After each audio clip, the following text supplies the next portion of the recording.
2025년 3월 초봄의 공기는 아직 겨울의 찬 기운을 품고 있었다.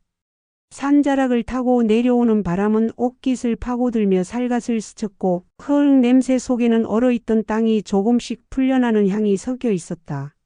산길 옆으로는 아직 활짝 피지 못한 진달래 꽃망울들이 오밀조밀 맺혀 있었는데 그 분홍빛은 마치 어머니의 볼에 스쳐간 홍조 같았다. 강은주는 두 손을 모아 향을 피우며 어머니 강술래의 무덤 앞에 앉아 있었다. 무덤 위에 놓인 흰 국화는 바람에 흔들릴 때마다 은근한 꽃내음을 풍겼다.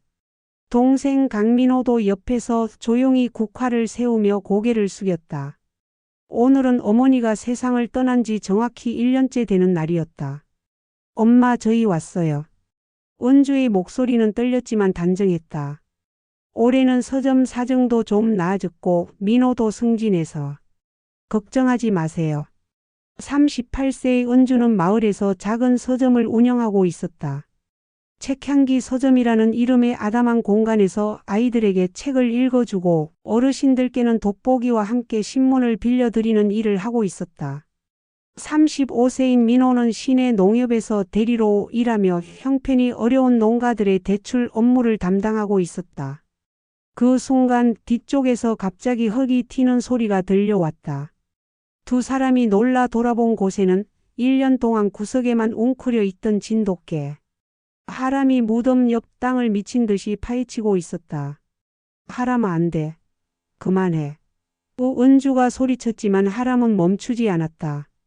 발톱이 돌에 부딪힐 때마다 날카로운 소리가 퍼졌고 흙은 사방으로 튀어올랐다. 하람이 땅을 파헤치기 시작한 지 10여 분이 지났을 때 갑자기 믿을 수 없는 일이 벌어졌다. 땅속 어딘가에서 자장가가 흘러나오기 시작한 것이다. 가느다랗지만 분명한 멜로디였다. 은주의 눈이 커졌다. 그 멜로디는 다름 아닌 어머니가 하람을 쓰다듬으며 늘 흥얼거리던 바로 그 노래였다. 자장자장 우리 아가 예쁜 꿈을 꾸어라. 그러나 지금 들려오는 소리는 인간의 목소리가 아닌 낡은 오르골에서 흘러나오는 금속성의 가느다란 음이었다. 민호는 얼굴이 창백해진 채 속삭였다. 누나, 지금 나만 들리는 거야? 아니면 우리 둘 다? 하람은 흙투성이가 된 채 거친 숨을 몰아쉬면서도 땅속을 뚫어져라 응시했다. 꼬리는 곧게 서 있었고 눈빛은 무언가를 확신하듯 반짝였다. 마치 1년 동안 이 순간만을 기다려온 것처럼. 하람아, 너 정말 뭔가 알고 있는 거구나. 은주는 떨리는 손으로 하람의 등을 쓰다듬었다. 바로 그때 묘원 관리인 김상호 씨가 달려왔다. 60대 중반의 그는 이 묘원에서 20년 넘게 일해온 베테랑이었다. 이런 건 처음입니다. 이 자리 밑에 뭔가가 있는 게 분명해요. 그의 목소리에는 확신이 담겨 있었다. 은주의 등골에 싸늘한 기운이 스쳤다. 오르골 멜로디는 여전히 끊어지지 않고 땅속에서 울려 퍼졌다. 혹시 어머니의 무덤 밑에 우리가 모르는 무언가가 묻혀 있는 걸까? 어머니가 세상을 떠난 지 꼭 1년. 그의 겨울은 유난히 길고 혹독했다. 강술래 할머니는 84세의 나이로 평범한 노환으로 세상을 떠나셨다. 마지막 한 달은 집에서 가족들이 돌봤는데 옆집에 사는 채말순 씨가 간병을 도와주었다. 하람은 장례 직후부터 달라졌다. 예전에는 꼬리를 흔들며 손님을 반기고 마을 아이들이 오면 장난을 치며 뛰어다니던 개였다. 하람이라는 이름도 어머니가 지어주신 것이었다. 하늘이 내린 선물이라는 뜻이었다. 하지만 어머니가 눈을 감은 날 이후 하람은 마당 구석에 웅크린 채 움직이지 않았다. 밥그릇은 늘 절반 이상 남았고 털빛은 거칠어졌다. 밤이면 하람은 대문 앞에서 달을 향해 길게 울부짖었다. 우울증일까? 은주는 걱정이 되어 여러 차례 동물병원 검사를 받게 했다. 혈액 검사, 엑스레이, 심지어 초음파까지. 하지만 돌아오는 답은 항상 같았다. 건강에는 이상이 없습니다. 아마 주인을 잃은 슬픔 때문일 거예요. 사람들은 시간이 해결해 줄 거다. 라고 위로했지만 1년이 지나도록 하람의 침묵은 깊어질 뿐이었다. 민호는 어느 날 저녁 책을 정리하던 은주에게 말했다. 누나, 이건 그냥 슬픔이 아니야. 뭔가 다른 이유가 있는 것 같아. 은주는 대답 대신 책을 덮고 고개를 숙였다. 서점 주인으로 늘 남의 고민에는 적절한 책을 권하며 위로했지만 정작 자신은 하람 하나 위로하지 못하고 있었다. 민호야, 나도 모르겠어. 하람이 이렇게 변한 게 우리 때문일까? 엄마를 제대로 못 돌봐드린 죄책감 때문일까? 아니야, 누나. 우리는 최선을 다했어. 마지막 한 달 동안 밤낮으로 돌봤잖아. 그랬다. 어머니의 마지막 한 달은 정말 힘들었다. 갑자기 밥을 드시지 못하게 되셨고 잠을 제대로 주무시지 못했다. 의사는 자연스러운 노환이라고 했지만 가족들은 매일 밤을 새우며 어머니를 지켰다. 그때 큰 도움이 된 것이 이웃 채말순 씨였다. 간병 경험이 있던 그녀는 자원해서 어머니를 돌봐주었다. 은주야, 너무 걱정하지 마. 어머니는 평안하게 가실 거야. 묘원 관리인 김상호 씨는 삽을 가져와 조심스럽게 흙을 걷어냈다. 하람은 물러서지 않고 그 옆에서 조용히 지켜보고 있었다. 30분가량 파헤친 끝에 땅속에서 작은 주석 상자가 모습을 드러났다. 상자의 틈새로는 여전히 자장가 멜로디가 흘러나왔다. 오르골의 태엽이 아직 다 풀리지 않았던 것이다. 하람은 상자 앞에 앉아 꼬리를 천천히 흔들며 고개를 숙였다. 마치 오랜 기다림 끝에 드디어 찾았다는 듯한 표정이었다. 이건 불법 매장일 수 있습니다. 경찰에 신고해야 해요. 관리인의 목소리는 단호했다. 은주는 고개를 끄덕였지만 가슴은 격렬하게 뛰고 있었다. 왜 어머니의 무덤 아래에서 낯선 상자가 나온 걸까? 하람이 1년 내내 울부짖은 이유, 그리고 오늘 보여준 집요한 모든 것이 이 상자를 향하고 있었다. 파출소에서 상자를 열었을 때 안에는 작은 백자 유골함이 들어 있었다. 정성스럽게 포장되어 있었고 앞면에는 간단한 이름표가 붙어 있었다. 1이라 1998년생 2023년 사망. 민호는 낮게 얼졸였다. 리라. 누나, 혹시 들어본 적 있어? 은주는 고개를 저었다. 전혀 모르는 이름이었다. 하지만 왠지 모르게 친숙한 느낌이 들었다. 마치 어디선가 들어본 것 같은. 경찰관은 차갑게 말했다. 추가 정보가 없네요. 동명이인이 많아서 신원 확인은 어렵습니다. 조사의 시간이 필요하겠습니다. 그 순간 은주의 머릿속에 번개처럼 스쳐간 기억이 있었다. 어머니가 마지막 달 동안 자주 중얼거리셨던 말. 리라가 걱정이야. 그 아이 어머니도 걱정이고. 당시에는 돌아가시기 전 헛소리인 줄 알았다. 하지만 지금 생각해보니 전혀 다른 의미일 수도 있었다. 집으로 돌아온 은주와 민호는 서로 말을 잇지 못했다. 하지만 머릿속에는 같은 이름이 떠올랐다. 어머니의 마지막을 지켜주었던 이웃 간병인 채말순. 누나, 혹시 말순 아주머니께 물어볼까? 그래야겠어. 뭔가 아시는 것 같아. 이틀 후 채말순이 은주의 집을 찾았다. 그녀는 평소보다 훨씬 어두운 표정을 하고 있었다. 현관문이 열리자 하람은 마치 오래 기다린 듯 달려가 그녀의 다리에 머리를 비볐다. 은주는 놀라웠다.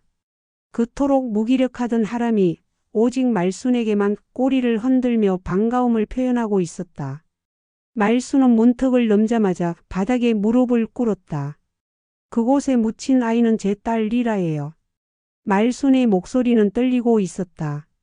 50대 후반의 그녀에게는 숨겨둔 깊은 상처가 있었다. 리라는 제 외동딸이었어요. 1998년에 태어났는데 아버지를 일찍 잃고 저 혼자 키웠죠. 남편을 교통사고로 잃은 후 말순은 식당 보조, 청소, 간병 등 닥치는 대로 일을 하며 딸을 키웠다.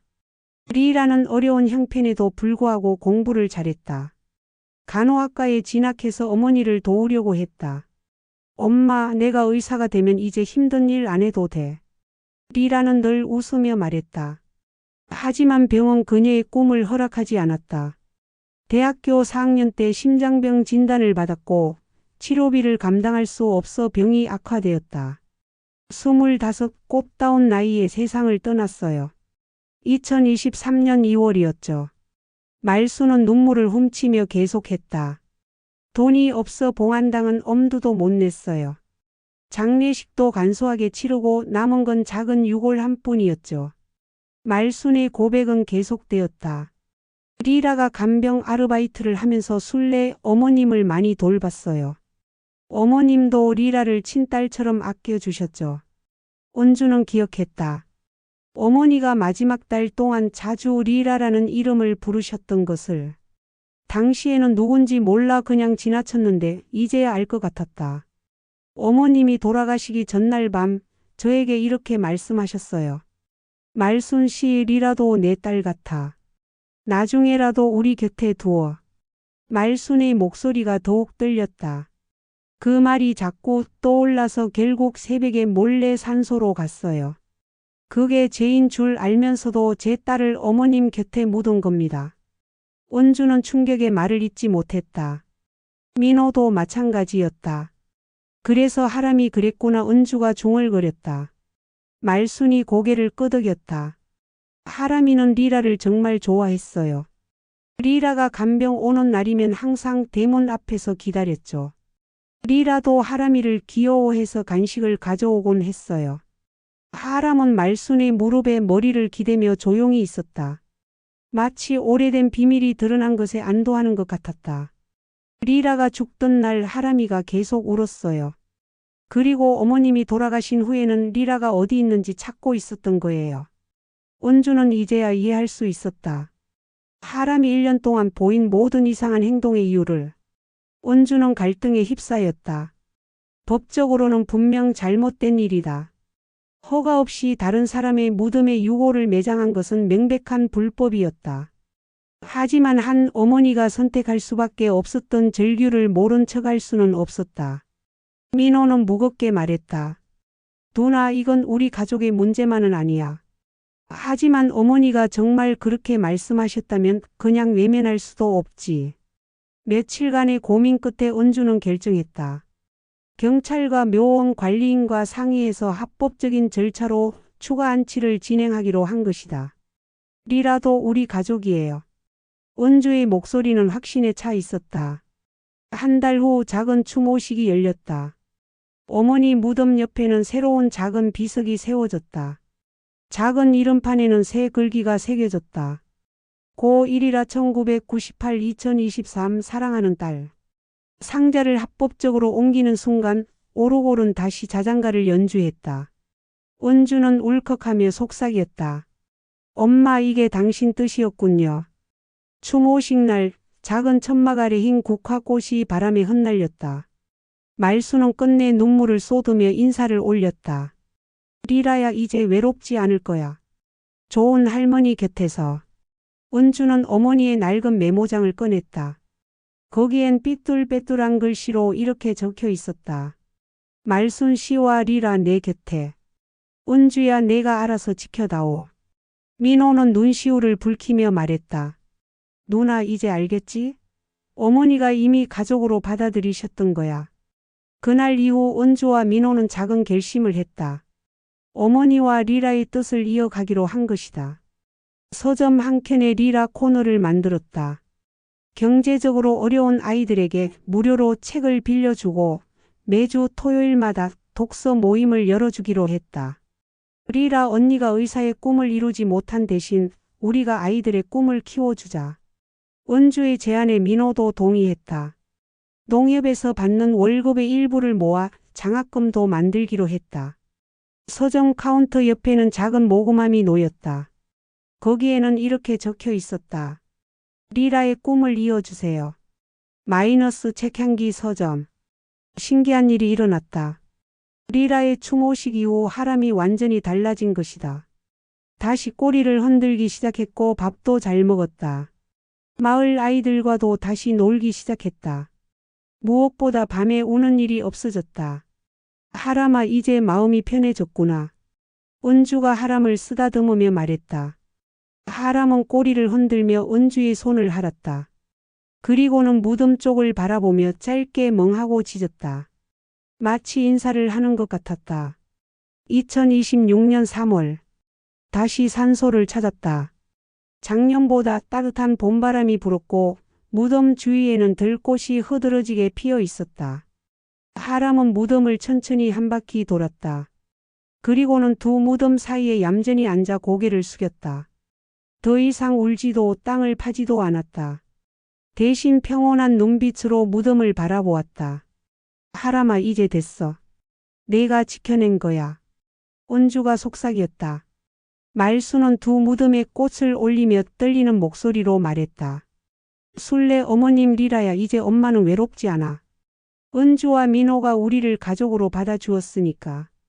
해시태그 에필로그 마이너스 진정한 가족. 그 순간 부드러운 바람이 불어와 들꽃들이 일제히 흔들렸다. 마치 어머니와 리라가 함께 웃고 있는 것 같았다. 은주는 그 풍경을 바라보며 속으로 중얼거렸다. 엄마, 이제 걱정하지 마세요.